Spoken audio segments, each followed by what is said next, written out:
I still remember the moment it happened, the exact second my life changed. It wasn't a car crash or a heart attack or anything dramatic like that. No, it was quieter, almost casual, like a thief slipping in through an unlocked door. It was a Tuesday morning, and I was sitting in the glass-walled conference room on the 27th floor, pitching my idea. My baby. My brainchild. The thing I'd been obsessing over for months. Imagine a platform, I said, my hands moving in the air like they could paint the vision for everyone. One that doesn't just connect businesses with freelancers, but predicts the best match using real-time data and AI. No endless searching, no wasted hours. Instant talent. Perfect fit. I could see their faces, bored at first, then curious, then leaning in. Even Greg, my boss, the guy who never gave anyone more than a grunt, was nodding slowly like he was picturing the dollar signs. Interesting, he said, scratching his chin. Very innovative, Marcus. I smiled. That was it. This was the moment. I'd been at Nexer for 6 years, busting my ass on a project that made other people look good, always waiting for my shot. This was my shot. When the meeting ended, Greg clapped me on the shoulder. Great work, he said. Let's talk more about this soon. I floated out of that room like I was walking on clouds. I spent the next few days sketching out plans, building mock-ups, running numbers. I barely slept. This wasn't just an idea. This was a revolution. And then, 3 weeks later, I walked into the Monday meeting and felt my stomach drop. The room was buzzing. Everyone gathered around the big screen. On it was a slide deck with a title in bold letters, Project Talent Flow, the future of work. I froze. Talent Flow. That was my name, my idea, my everything. And standing at the front of the room, grinning like a shark in a feeding frenzy, was Greg. He started the presentation, hitting every point I'd made, every detail I'd sweated over. And then he added the kicker. This is my vision for where Nexer is headed. The next big leap. My ears rang. My hands went numb. I looked around the room, waiting for someone to say something, to call it out, but no one did. They were all nodding, clapping, cheering him on. I wanted to stand up and scream. That's mine. That's my idea. You stole it. But I didn't, because I knew how it would look. Me, a mid-level manager, accusing the Golden Boy CEO of theft. No one would believe me. They'd call me bitter, delusional. So I sat there, smiling like a good little soldier, while inside I boned. After the meeting, I went to Greg's office. I didn't knock. I just walked in. He looked up from his laptop, calm as ever. Marcus, he said, smiling. What's up? You know what's up? I said, my voice shaking. Talent Flow. That was my idea. He tilted his head like he was trying to remember. Your idea? Yes, I snapped. I pitched it 3 weeks ago, word for word. He leaned back in his chair, steepling his fingers. Marcus, ideas are fluid. You know that. We brainstorm all the time. You threw out some concepts, sure, but what we're doing now is on a whole different level. I stared at him, stunned. You're kidding. Look, he said, his tone softening like he was doing me a favor. Don't make this a thing. You'll get credit. Down the line. Right now, just focus on your work. Credit. Down the line. Like a bone tossed to a starving dog. I walked out of that office and went straight to the bathroom, locked myself in a stall, and punched the wall so hard my knuckles bled. I wanted to quit right then and there, but I didn't, because something inside me, something dark, something sharp, whispered, not yet. That night, I lay in bed staring at the ceiling, my fists clenched, my mind racing. I thought about all the years I'd given this company, all the late nights, all the weekends. For what?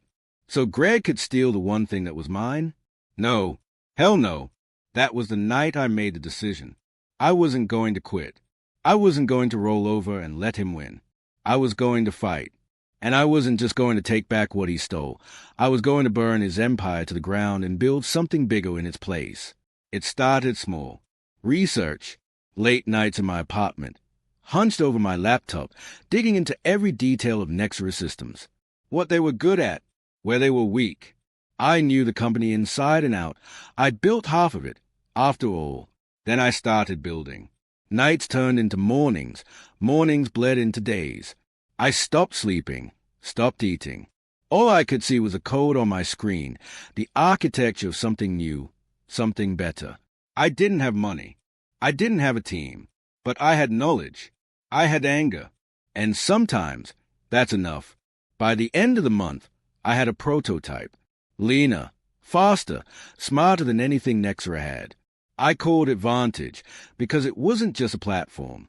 It was a vantage point, a way to see the entire playing field, to anticipate moves before they happened. I sat back in my chair at 3 a.m., staring at the screen, my hands trembling. I'd done it. Phase 1, at least. But a prototype doesn't change the world. I needed funding. I needed allies. I needed people who hated Greg as much as I did, and I knew just where to find them. I still remember the moment it happened, the exact second my life changed. It wasn't I knew exactly who to call first. Her name was Jenna Morales. She had been Nexera's top project manager before Greg humiliated her in front of the entire board for mistakes she didn't make. She walked out that same day, and the rumor was she hated him more than anyone alive. I sent her a message at 2 in the morning. Need to talk. I have something big. And it'll hurt Greg. She replied 3 minutes later. Where? We met at a 24-hour diner off the freeway, the kind of place where the coffee tastes like burnt rubber and nobody asks questions. When she walked in, she looked the same as ever, sharp eyes, tighter jaw than I remembered. She slid into the booth across from me without saying a word. You look like hell, she said. Thanks, I muttered. So? She leaned forward, her voice low. What's this about? I opened my laptop and turned the screen toward her. She stared at it, her expression unreadable at first, then slowly shifting into something like disbelief. You built this, she whispered. From scratch, I said. Vantage. Faster than Nexera. Smarter. Everything Greg wishes talent flow could be. She sat back, her eyes wide. Holy shit, Marcus. I need a team, I said. People I can trust. People who hate Greg as much as we do. Her smile was cold, razor-sharp. I know a few names. That was the moment Vantage stopped being a dream and started becoming a weapon. Over the next few weeks, Jenna brought in others, old Nexera veterans Greg had screwed over. There was Alan, the quiet genius who wrote half of Nexera's back-end code. Tasha, a marketing queen who could sell fire to a dragon. And Leo, the guy who knew every client Nexera ever worked with because he managed all the accounts before Greg cut him loose. We met in basements, in coffee shops, in Jenna's cramped apartment with the blinds always drawn. Every meeting had the same electric charge, like we were planning a heist. And in a way, we were, because Vantage wasn't just another startup. It was a declaration of war. The first strike came quietly. Alan managed to replicate Nexera's core algorithm and improve it tenfold. That was the heart of Vantage, speed and precision Nexera couldn't dream of matching. Tasha built a brand identity so slick it made Nexera look like a dinosaur overnight. And Leo was a nuke in our back pocket. Clients hate Greg, Leo told me one night, grinning like the devil. They stick around because they think they don't have options. We give them an option, Marcus, and they'll jump ship so fast Greg won't even see the wake. By month 3, we were ready to launch. But we didn't just launch quietly, we made noise. Billboards, ads, social campaigns, all built around one tagline.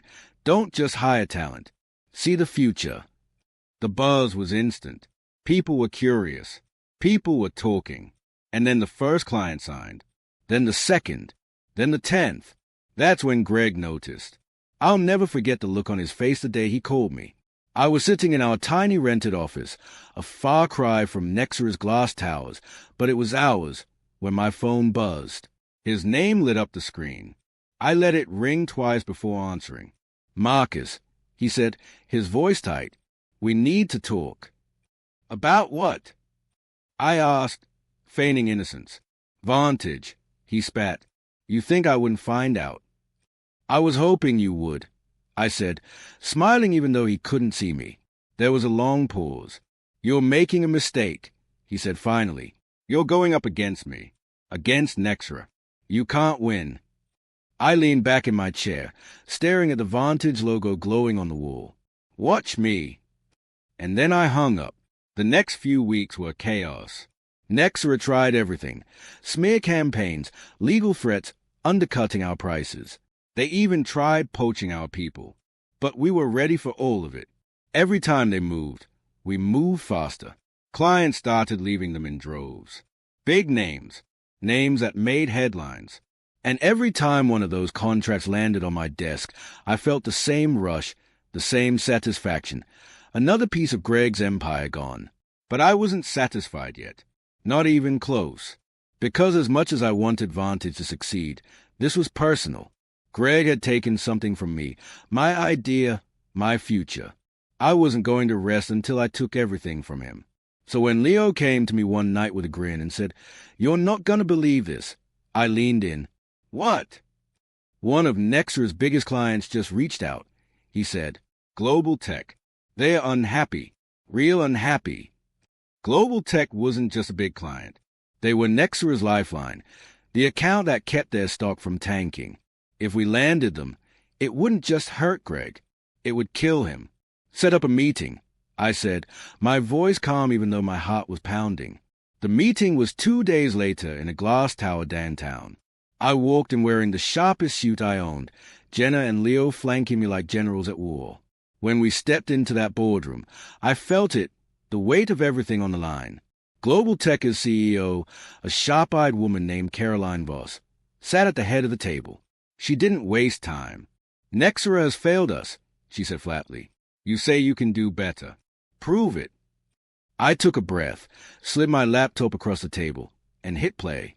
For the next 30 minutes, I showed them everything Vantage could do, how we could predict project success rates, cut hiring time by 70%, slash costs without cutting quality. I spoke like a man possessed because I was. This wasn't just business. This was vengeance. When I finished, the room was silent. Caroline tapped her pen against the table, then looked me dead in the eye. "When can you start?" she said. For a second, I couldn't breathe. Then I smiled. Immediately. When we walked out of that building, I wanted to scream, to laugh, to cry all at once. We'd done it. We had Global Tech. Greg was finished. Or so I thought, because 2 days later, I got an email that made my blood run cold. Subject line, "We need to talk."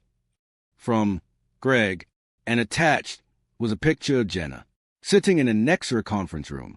I still remember the moment it happened. My exact second my life changed. "Jenna, it wasn't a how the hell?" I opened the attachment, and there she was, mid-presentation, Nexra's logo glowing behind her. My chest tightened, the anger bubbling into something darker, something I hadn't allowed myself to feel yet. Betrayal. I didn't move for a full minute. Then my fingers flew across the keyboard. Jenna had to explain. She had to. When I called her, it went straight to voicemail. I left a single message. "Call me now. We need to talk. This isn't a game." The line went dead. I knew she wouldn't answer immediately. She'd want to see what I would do. That thought alone made my hand shake. Because the truth was, I didn't know if she would betray me for money, for power, or for some twisted sense of revenge against Greg. I spent the night pacing my apartment, replaying every conversation I'd ever had with her, every smile, every late-night strategy session. Could she really be double-crossing me? And if she was, how far had it gone? By morning, I had a plan. I wasn't going to confront her blindly. I would gather evidence first. If she was working with Greg, I needed to know how deep the leak went. I logged into our internal Vantage systems, pulled server logs, emails, chat histories. My stomach sank as I scrolled. There it was. Not everything, but enough. A trail of communication between Jenna and Nexra over the past week, encrypted messages, deleted files, timestamps that didn't match any project schedule. She had been feeding Greg intel. My head spun. I took a deep breath. Panic would get me nowhere. I had built this company from nothing. I had fought every day to make it real. I wasn't going to let her, or Greg, take it from me. I called Leo and Alan into the office. We went through the evidence, line by line. Their eyes widened. She's been giving them our client list, Leo said quietly. And the algorithm changes. Marcus, they've been trying to replicate them. I clenched my fists. How far? Alan shook his head. Enough that if they launch next week, we could lose Global Tech. And every other big client we just won. I paced the office, my mind racing. I had to act fast. If I hesitated, months away, the lives of everyone who had trusted me would be destroyed. Then it hit me. Greg wasn't just attacking us. He was predictable. Every move he made had a pattern. I knew Nexra inside and out. And Jenna, well, she was predictable too. She had always hated confrontation. She would go for survival over loyalty. I picked up my phone and called her directly. It rang 3 times. On the 4th, she answered, her voice tight. Marcus, she said. Don't Marcus me. I snapped. Why the hell are you working with Greg? There was silence on the other end. Then, finally, you don't understand. I understand perfectly, I said. I understand that you've been feeding Nexra intel, that you've been undermining everything we built, and I want to know why. Her voice broke. It's not what you think. I had no choice. Greg threatened my family. He said if I didn't cooperate, he'd ruin them. I didn't want to, Marcus. I swear I didn't want to. I paused. Part of me wanted to scream, to curse, to punch something. But the other part, the part that had built Vantage from nothing, knew what I had to do. I couldn't let emotions cloud my judgment. Fine, I said slowly. Here's the plan. You will help me feed Greg false information. You will make him think he's winning while we prepare the final move. If you betray me again, my voice was cold, cutting. I will make sure Nexra destroys you faster than he could ever dream. She swallowed audibly. Okay, I'll do it. I promise. I hung up, a grim smile spreading across my face. We had our leverage, and now it was time for the final act. Over the next 2 days, we orchestrated everything with precision. I let the Nexra spies, through Jenna, see what they thought were our strategies for global tech. We leaked fake proposals, false timelines, inflated budgets. Every move calculated to make Greg confident, to make him believe he had the upper hand. Meanwhile, Alan and Leo were working behind the scenes, preparing Vantage's real strategy, one so disruptive that Nexra couldn't possibly counter it. Tasha prepared the client pitch decks, polished to perfection, each one a weapon in its own right. Friday came, the day of the global tech presentation. I walked into that skyscraper feeling like a general going into battle. Jenna was by my side, white-knuckled, but determined. The rest of the team waited in the van outside, ready to deploy if needed. Inside, the Nexra team was already there. Greg, seated at the head of the table, his smug grin firmly in place. He had no idea what was coming. We presented. Every slide, every statistic, every demonstration was flawless. We showcased predictive algorithms, efficiency boosts, cost reductions, all while Nexra's solutions, which Greg bragged about, looked slow and outdated. Every question Greg tried to interject, I preempted with data, with evidence, with precision. By the end, Caroline Voss, Global Tech's CEO, was smiling, nodding, and jotting notes. Impressive, she said finally. I think we know who we'll be working with. I felt the room shift. Greg's jaw tightened. He leaned back, trying to maintain composure, but the defeat in his eyes was unmistakable. And then I pulled the final card. Before we wrap up, I said, sliding one last document across the table, let me show you something Nexra doesn't want you to see. It was a simple chart, real-time tracking of their system versus Vantage. A gap so huge it was embarrassing. Every predictive model they claimed to have, outdated. Every efficiency metric they bragged about, inflated. We had proof that choosing Vantage wasn't just better, it was essential. Caroline's eyes widened. This is incredible, she said. We're signing with Vantage. Effective immediately. Greg's face turned red. I could see him trying to swallow his anger, trying to force a smile that failed miserably. As we left the building, Jenna exhaled. We did it, she whispered. We did more than that, I said, feeling the rush of victory surge through me. We just crushed Nexra. And Greg. The aftermath was brutal. Nexra's stock plummeted as news of global tech leaving spread.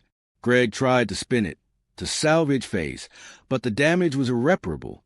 Clients followed global tech to Vantage, and soon Nexra was scrambling, losing account after count. Greg called me once more, furious, pleading, "Marcus, this isn't over. You'll regret this." I smiled, letting the silence stretch before responding. "You already did. You just didn't realize it until it was too late." Weeks later, I stood in the office of Vantage, looking out over the city. The company I had built from nothing, fueled by anger and betrayal, was now thriving. Jenna had proven loyal, working alongside me, rebuilding trust, and together we had created something unstoppable. I thought about the day Greg stole my idea, the day I could have given up, the day I chose vengeance over despair. That choice had led me here. And I knew one thing with absolute certainty. They took from me once. But I had risen higher than they ever imagined. I had built my own empire on their arrogance, and nothing would ever be able to take it from me again. The world was mine. And Greg? He was nothing more than a cautionary tale.